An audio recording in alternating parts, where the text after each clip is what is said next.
Kalau di luar Jawa mungkin 3-4 desa. Dan satu satuan pelayanan akan menerima uang setiap tahun antara 8 sampai 10 miliar.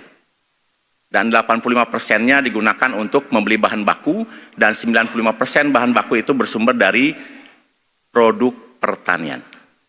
Dan alhamdulillah Januari kita sudah bisa melayani 570.000 penerima manfaat di 26 provinsi.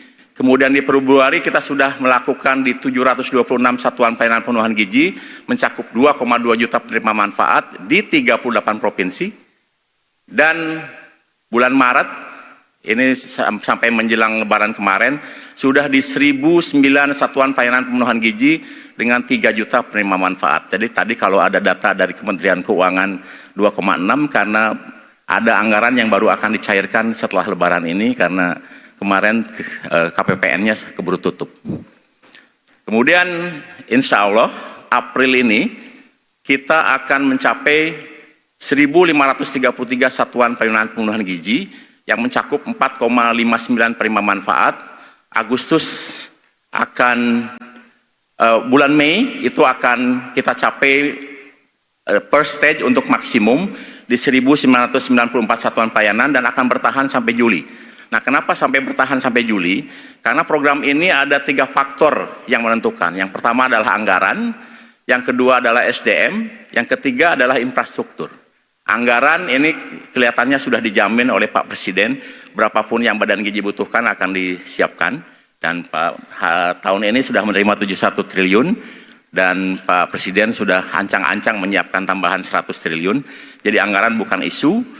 Kemudian yang kedua SDM. SDM ini adalah yang kita sebut sebagai messenger atau pembawa program yang disebut dengan Sarjana Penggerak Pembangunan Indonesia. Ini ide murni dari Pak Presiden, di mana sarjana-sarjana terbaik di seluruh Indonesia dari berbagai perguruan tinggi dididik secara khusus 3-4 bulan di Unhan, 2 bulan dididik untuk Komcad, dan 1 bulan 2 bulan untuk teknis keamanan pangan, kemudian teknis penyiapan makanan, termasuk juga teknik budidaya pertanian.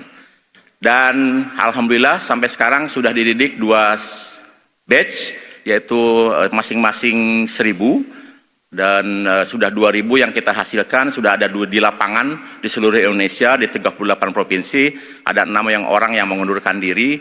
Dan untuk batch pertama ini betul murni didanai oleh hamba Allah. Makanya tadi Pak Presiden menyampaikan sudah mulai bekerja dari bulan Februari setelah diumumkan. Dan kemudian batch kedua sudah didanai dengan APBN, anggaran biaya tambahan. Dan sekarang sudah diterima kurang lebih 30.000 sarjana penggerak pembangunan Indonesia di bawah Kementerian Pertahanan, dididik di Unhan, yang baru akan selesai pada bulan Juli pendidikannya. Nah, itu adalah SDM yang akan membawa program ini, kemudian mengendalikan program ini dan mengeksekusi anggaran program ini. Sehingga tidak ada satuan pelayanan pemenuhan gizi yang tidak dipimpin oleh sarjana penggerak pembangunan Indonesia. Dan faktor yang ketiga adalah infrastruktur. Nah, infrastruktur ini sampai sekarang belum serupiah pun dari anggaran negara.